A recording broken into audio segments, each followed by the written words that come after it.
Welcome to Hard Talk with me, and again. Welcome to Hard Talk on the BBC World Service with me, Stephen Sacker.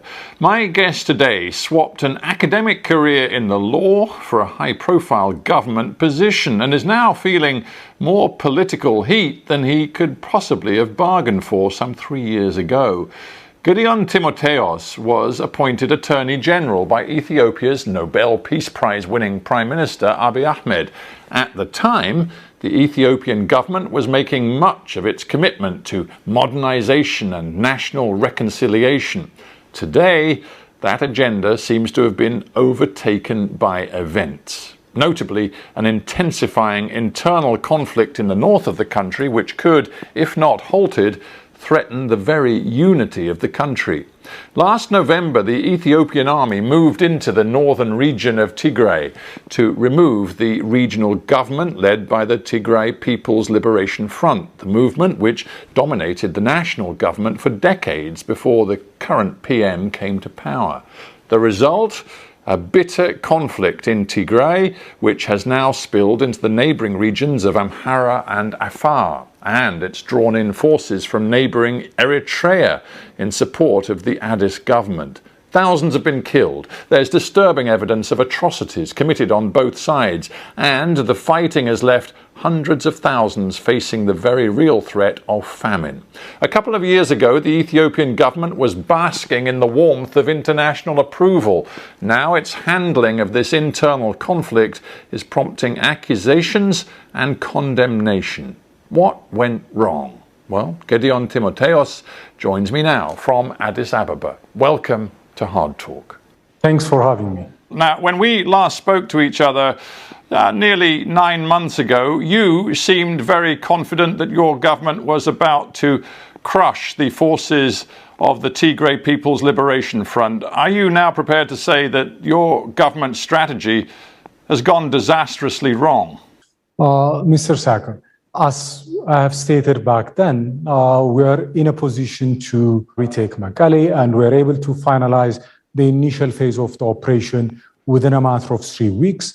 We took over Mekelle, we established an interim administration, we invested on rehabilitating Tigray. And remember, it was a conflict that was forced upon us. It was not a conflict that we got into by our own volition and willingness. So that's how we see the situation. Well, you haven't answered my question, because since then, and of course your forces did take Mekelle, since then things have gone very wrong. Your forces left Mekelle in June, and since then the TPLF, the Tigrayan rebel forces, have retaken much of Tigray from your national army, but they've also moved into the neighbouring regions of Amhara and Afar. They hold much more territory now. So what's gone wrong? When we are holding Mekelle and when our forces were in Tigray, there were constant issues that were being raised about humanitarian access, the humanitarian situation. We wanted to improve the humanitarian situation. And we're also concerned by the fact that the TPLF was sending wave after wave of civilians against our troops. There was an extensive use of child soldiers by the TPLF. So under these circumstances, to mitigate and minimize the humanitarian cost and suffering, we did the responsible thing. We declared a unilateral ceasefire and we withdrew our troops from Mekelle. Unfortunately, the TPLF continued with its aggression and belligerence and escalated the conflict. It expanded it into Afar and Amhara regional state, committing gross atrocities against civilians. We'll get to the allegations of gross atrocities in a minute, but you tell me that you were concerned about the humanitarian situation. It's very hard for me to understand then why, to this very day, you and your government are maintaining a siege, a blockade of Tigray, which involves cutting off electricity, telecommunications, banking and financial services, something which the UN and other aid agencies say is materially affecting hundreds of thousands, millions of people. When we declared the humanitarian unilateral ceasefire, we established a humanitarian corridor through Afar. It was the TPLF, the terrorist TPLF, that expanded the conflict and turned this corridor into a conflict zone. Why don't you end the blockade, Mr. Attorney General? As I said, we had facilitated humanitarian access and corridor through Afar. Now, as far as electricity and other essential services are concerned, the utility companies, the corporations that provide these services, they had several of their personnel killed in Tigray while they're trying to repair basic infrastructure. They have been subject to attacks. So under the existing insecurity, with the continued aggression of the TPLF, it would be difficult for these corporations to send their personnel, their employees in Tigray. So had the TPLF reciprocated the unilateral ceasefire, then it would have been a different circumstance. Well, of course, as far as the Tigrayans are concerned, and I did speak to a Tigrayan spokesman very recently, you'll know that they believe that there is no way they can end their armed struggle until you end the blockade, and there's no sign of it ending. There are also worrying signs that your government sees the international aid agencies, the NGOs that are trying to deliver help to hundreds of thousands of people who are facing famine in Tigray, you appear to see them as part of the problem. One government spokesman, Redwan Hussein, recently referred to aid groups as playing a destructive role. What is that supposed to mean? That's only a reference to a very small minority of organizations. The overwhelming majority of aid organizations are providing aid and assistance to those in need. We are cooperating with them. We facilitate their work. So we don't have a problem with that. And as I noted earlier, when we declared the unilateral ceasefire, our objective, our intent was for humanitarian aid to reach the people in Tigray without any hindrance. That's why we established the corridors through Afar. We allowed humanitarian flights to take off from Addis and fly to Mekelle, but the continued aggression from the side of the TPLF has created a situation on the ground that is making things more and more complicated. I think people watching and listening to this conversation are going to find it hard to understand that while hundreds of thousands of people in the north of your country are facing the imminent threat of famine, hundreds of thousands have been displaced, are currently living in camps. You, in your government, have suspended the operations of various aid organizations, including Médecins Sans Frontières Holland branch, and also the Norwegian Refugee Council. Why on earth have you done that? You have to understand that all the organizations that provide assistance and aid that operate in our territory have to respect our rules and regulations. As I have mentioned earlier, the overwhelming majority of humanitarian organizations have no problem with this, and they continue to provide assistance and aid. These organizations are trying to keep people alive, and you're stopping them operating. That's not the case. There has been administrative measures, but these measures are to ensure compliance with the appropriate regulations. As I have stated earlier, several organizations, numbering in the hundreds, are operating all over the country, providing assistance for those in need. We don't have a problem with them. We're working with them. We have a very constructive relationship. And we are also in consultation, in dialogue with these entities you have mentioned. And we believe that they will be able to rectify the violations very soon and will be able to reinstate their license. You are Ethiopia's Attorney General. Have you read the report from the University of Ghent in Belgium that went forensically through lists of people, named individuals, civilians who have been killed in the fighting in Tigray? They have come up with 2,562 civilians who died in 232 incidents, which the University of Ghent researchers are calling massacres in Tigray over the last several months. Have you read that report, and what have you done about it? We take all such allegations, all such reports seriously. We look into it. We conduct investigations. We are committed to ensuring accountability. The government of Ethiopia does not condone any such violations. And as we have tried to communicate to the public at large previously, we have conducted several investigations. There are additional investigations that are underway, both through the civilian and military tracks.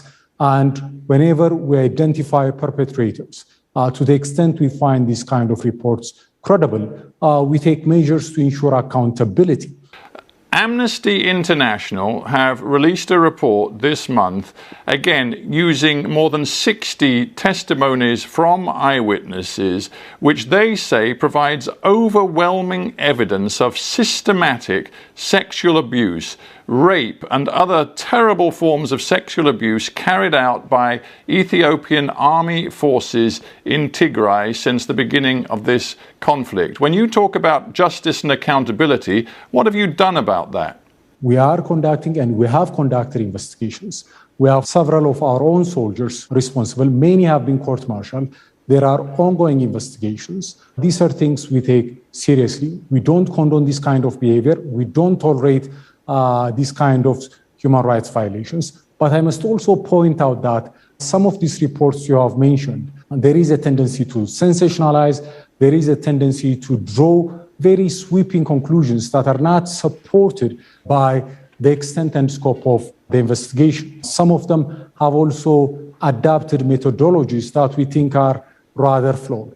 Be that as it may, as I have said earlier, both through a civilian track and a military track, we have conducted investigations. I find it hard to believe your government is taking these allegations seriously when one of your own spokespeople described the Amnesty International report as nothing more than sensationalized attacks and smears. If you were serious about these terrible allegations, which involve accusations of victims being held in captivity for days and being systematically raped, some being handed over for sexual slavery, some being raped in front of their children, if you took these accusations seriously, you would have dozens and dozens of members of your armed forces behind bars right now. As I've said, these kind of matters are matters we take seriously. Yes, there could be sensationalized reports, and there are sensationalized reports drawing very exaggerated and unsubstantiated conclusions, but we take the victims seriously. We have conducted investigations, and more than dozens of our own soldiers have been sentenced to serious penalties, some including to life in prison. How many? More than 30. So our action speaks for itself. And in addition to this, I want to point out that the Ethiopian Armed Forces, the Ethiopian National Defense Force, is a disciplined fighting force. It is a force that has a long track record of serving within the UN framework, going back as far as the Korean War and in several parts of the continent. Its reputation for discipline, for integrity, is there for all to see. I'm sorry, Mr. Attorney General, but if you're telling me more than 30 soldiers have been convicted of the most serious sexual crimes in the course of this conflict over the last few months, there is clearly something much deeper going on. How many senior commanders of the Ethiopian military have been fired and held to account for what their men are doing? Because this isn't just a one-off, this is systematic. If you read the Amnesty International report, that is quite plain. We don't agree with their conclusion that this was systematic. They have conducted their report, their investigation remotely. They have relied on what they call community workers. We are very skeptical of who those community workers might be. We conduct our investigations on the ground. And as far as accountability is concerned, our commitment, our seriousness has also been demonstrated by the fact that we have allowed the UN High Commission for Human Rights to conduct a joint investigation with the Ethiopian Human Rights Commission. Only a government that is transparent, that is committed to the highest standards and values would permit this kind of scrutiny. Attorney General, you're right to point to this joint investigation, and the UN Human Rights Commissioner is involved. She says she takes the Amnesty International report very seriously, but there's another very profound problem here. You're the Attorney General of Ethiopia. Some of these allegations of the most extreme sexual violence come as allegations directed to Eritrean troops operating at the invitation of your government on your territory. You have no ability to deliver justice and accountability for the crimes committed by Eritrean troops, do you? Regardless of who the perpetrators might be, our responsibility and our position is that we conduct investigations, we establish the facts. If there are individuals who are beyond our jurisdiction, there are established protocols and procedures to seek international legal cooperation, to work in collaboration with the authorities that have jurisdiction in neighboring countries. So this is a process that is underway. We work with neighboring countries on these kind of issues. So I think it's too early to jump to conclusions. And I would say that based on our actions and our conduct so far, our commitment to accountability is very clear. I must also point out that we are rather disappointed and a bit dismayed by the fact that several atrocities that are being committed by the terrorist TPLF against civilians, including children, is not being denounced, it's not being looked into by international human rights organizations. If you had watched my interview with the spokesman for the TPLF, you will know that I went into great detail. I do.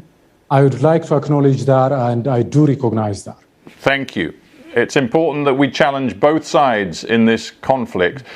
Let's get back to your side. Let's get back to the language being used by your own Prime Minister, Abiy Ahmed, who just last month used these words to describe the Tigray People's Liberation Front. He described them as a cancer, as weeds, as a disease. He said that these weeds will be removed from our country. As Attorney General, in a climate where there are accusations of ethnic cleansing, war crimes, crimes against humanity, what do you think of the language being used by your own Prime Minister? The statement issued by the Office of the Prime Minister was referring to a terrorist organization. There have been instances in the past in which notable world leaders have used similar language to refer to terrorist organizations like ISIS. Given the pain and agony that the TPLF is causing to the people of Ethiopia, not just the recent massacres and atrocities it has committed, but what has transpired over the past 3 decades, that is a sentiment that most Ethiopians share. The problem is that what we see happening in the country is that, for example, in Addis Ababa, it's quite plain over the last couple of months, hundreds of ethnic Tigrayan people have been rounded up and detained by your security forces.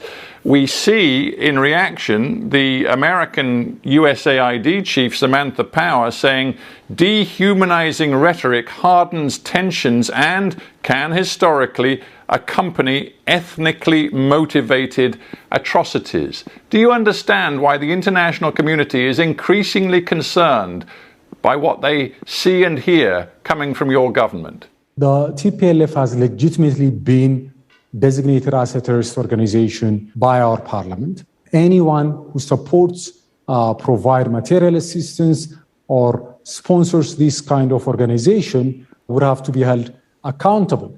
The TPLF happens to be an organization organized along ethnic lines. So most of its supporters, most of its operatives or financiers happen to be, not all of them, but most of them happen to be from one ethnic group. So sometimes some outsiders might not understand this context, this situation, and the challenge we face. So I understand where they are coming from, but they also have to understand the environment within which we are operating. What do you think are the prospects for the continued unity of your country? The leader of the TPLF said not long ago, Mr. Michael, he said, trust has broken completely. And if they don't want us, referring to you in the Addis government, if they don't want us, why should we stay? There is a real risk of your country falling apart, isn't there? It's not falling apart. You have to remember, this is a very ancient and very resilient nation. We have overcome all sorts of challenge in our long history when we come united, when we are determined. And I believe there is a determination and resolve to neutralize the threat we face from the TPLF. We can overcome this challenge. The TPLF seems to be intent on either destroying Ethiopia. It doesn't seem to be willing to tolerate an Ethiopia that it can't dominate, that it can't rule. And its objective of either reasserting hegemony or dismembering Ethiopia, these are not objectives acceptable to the people of Ethiopia. There really doesn't seem to be a unified position now amongst all of the people of all of Ethiopia. I'm just very mindful of what Abiy Ahmed said when he won that Nobel Peace Prize back in December 2019. He said, before we can harvest peace dividends, we must plant seeds of love, forgiveness and reconciliation in the hearts and minds of our citizens.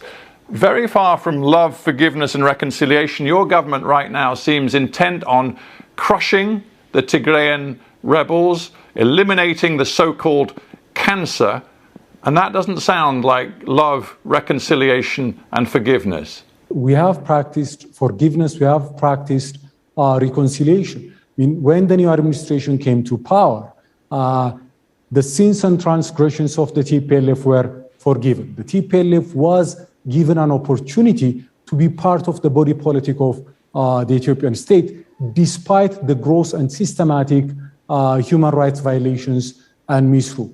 There were repeated efforts on the part of this government to find amicable solutions for the differences we had with the TPLF. It is the TPLF that triggered the conflict. It is the TPLF that dragged us into this conflict. You have to remember that this is not a conflict that we chose.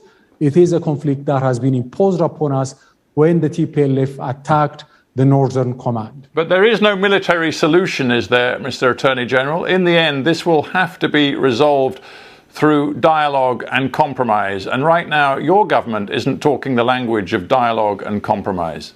When we declared a unilateral ceasefire, we're giving peace a chance. I'm sorry, your Prime Minister just told the nation that all able-bodied civilians should join the fight to crush the Tigrayan rebels. That's not a ceasefire. When we declared the unilateral ceasefire, the TPLF, instead of reciprocating that unilateral ceasefire, expanded the conflict. It went on the offensive into Afar, into the Amara regional state. It displaced hundreds of thousands. It killed hundreds of civilians. Under these circumstances, what are we expected to do? The TPLF, as a terrorist organization, with its continued belligerence and aggression, made the ceasefire untenable.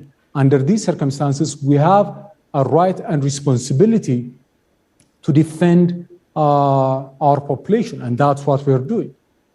Gedyoውን, ጢሞቴዎስ, we have to end there, but I thank you very much indeed for joining me from Addis Ababa.